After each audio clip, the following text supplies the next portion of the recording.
골고다의 역설 제3부.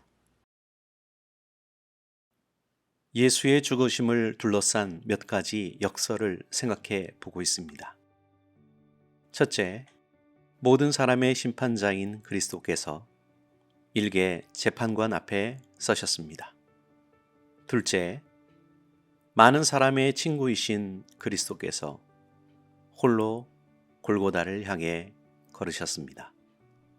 셋째, 죄의 짐을 가볍게 하시는 그리스도께서 무거운 십자가를 힘겹게 옮기셨습니다. 넷째, 그리스도께서는 기쁨을 가져오셨지만 여인들은 울면서 그의 뒤를 따랐습니다. 이 땅에 오신 예수님은 성령으로 기뻐하시며 살았습니다. 예수께서는 아이들을 다정히 안아주셨고 가난한 사람과 부유한 사람을 가리지 않고 함께 식사를 나누셨습니다. 예수께서는 팔레스티나 지방 여러 곳을 다니시며 가는 곳마다 희망의 빛을 비추어 주셨습니다. 예수께서 아이를 안아주실 때 부모들은 말할 수 없는 큰 기쁨을 느꼈습니다. 죄에 빠져 소망이 없던 사람이 예수님을 만나고 돌아갈 때면 내일부터는 새로운 날이라는 기대를 품게 되었습니다. 다리를 절던 사람이 예수님을 만나고 난 후 똑바로 걸어서 돌아갔습니다.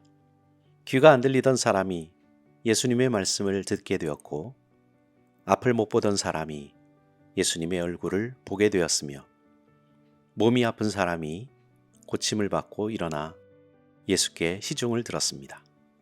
자식을 잃고 슬퍼하던 부모가 예수께서 다시 살리신 아이를 품에 안고 기뻐했습니다. 음행 중에 잡혀온 여성의 삶이 예수님 덕분에 회복될 수 있었습니다. 많은 이에게 미움을 받던 키 작은 세무관리가 왕이신 예수님을 손님으로 모셨습니다. 공동체 바깥으로 쫓겨나 있던 문둥병자들은 예수님의 손이 닿은 후부터 멀리 떨어진 곳에 격리될 필요가 없었습니다. 예수께서 가져온 이 모든 행복을 생각해 보십시오. 예수님은 많은 사람에게 행복을 가져다 주셨지만 골고다로 향하는 모습은 행복과 거리가 멀어 보였습니다. 예수께서 십자가를 지고 걸어가신 길을 비아 돌로로사, 즉 슬픔의 길이라고 부릅니다. 슬픔에 휩싸인 여인들은 예수님이 가는 길을 눈물로 뒤따랐습니다. 골고다까지 따라 걷는 사람들은 당혹감에 휩싸이고 슬픔에 젖어 있었습니다. 예수님의 상한 몸을 볼 때마다 마음이 심히 아팠지만 예수님을 너무도 사랑했기에 그 곁을 떠날 수가 없었습니다. 일반적으로 남자들은 여성이 자기 때문에 울면 울지 말라고 하는 경우가 많습니다. 하지만 놀랍게도 예수께서는 울라고 하셨습니다. 다만 나를 위하여 울지 말고 너희와 너희 자녀를 위하여 울라고 하셨습니다. 그렇게 말씀하신 이유는 무엇일까요? 기원 후 70년에 로마 군대가 이스라엘을 철저히 파괴할 것을 아셨기 때문입니다. 골고다로 향하던 그때 예수께서는 예루살렘 사람들이 40년 후에 겪게 될 고통까지 느끼고 계셨습니다.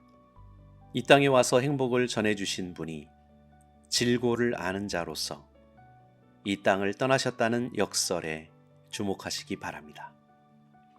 다섯째, 그리스도께서는 기쁜 소식을 널리 전했지만 그를 묘사하는 내용은 지극히 간략했습니다. 예수께서 즐겨 사용하신 인사말은 안심하라는 것이었습니다. 헬라어로 기운을 내라는 뜻의 인사입니다. 예수께서는 가시는 곳마다 복음, 즉 기쁜 소식을 전파하셨습니다. 격려하는 말을 많이 하고 긍정적인 결실을 거둔 점에서 예수님은 전무후무하신 분입니다. 예수님이 좋은 소식을 널리 전한 것과 대조적으로 그가 숨을 거두시던 날 십자가에 달린 명패에 예수님을 묘사한 말은 너무도 간단했습니다. 요한복음 1장 14절에서는 예수님을 육신이 되신 말씀이라고 알려줍니다. 말씀이 육신이 되어 직접 기쁜 소식을 많이 전하셨지만 예수님의 장례식 때는 유창한 장례사가 없었습니다. 양력을 발표한 사람도 없었습니다. 전기가 출판되어 많은 사람이 읽은 것도 아닙니다.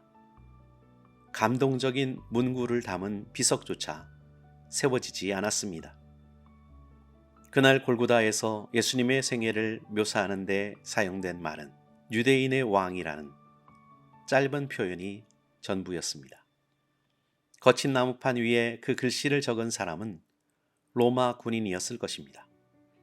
그는 그 팻말을 십자가에 달리신 예수님의 머리 위쪽에 못으로 고정했습니다. 여섯째, 그리스도는 거룩하신 하나님의 아들이지만 강도들과 함께 십자가에 달리셨습니다.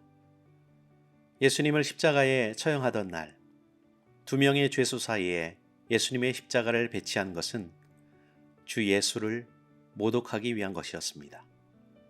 천사들보다 뛰어나고 거룩하신 분이 인간의 법정에서 사형 선고를 받은 두 죄수 사이에 놓이셨습니다. 예수님은 죄를 지으신 적이 없었지만 사형 판결을 받은 두 명의 범법자들과 함께 십자가에 달리셨습니다. 예수님은 가벼운 욕설도 입에 담지 않은 분이지만 하나님과 예수님을 모독하는 소리를 계속 들어야 했습니다. 예수님은 침을 뱉어 병자를 치료해 주셨지만 대적자들은 예수님의 얼굴에 침을 뱉었습니다. 예수님은 가진 것을 모두 나누어 주셨지만 숨을 거두실 때는 마지막으로 남은 옷마저 빼앗기셨습니다.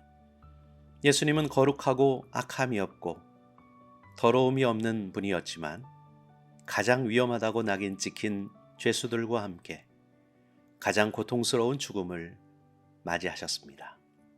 히브리서 7장 26절에서는 예수님을 죄인에게서 떠나 계시고 하늘보다 높이 되신 이로 묘사합니다.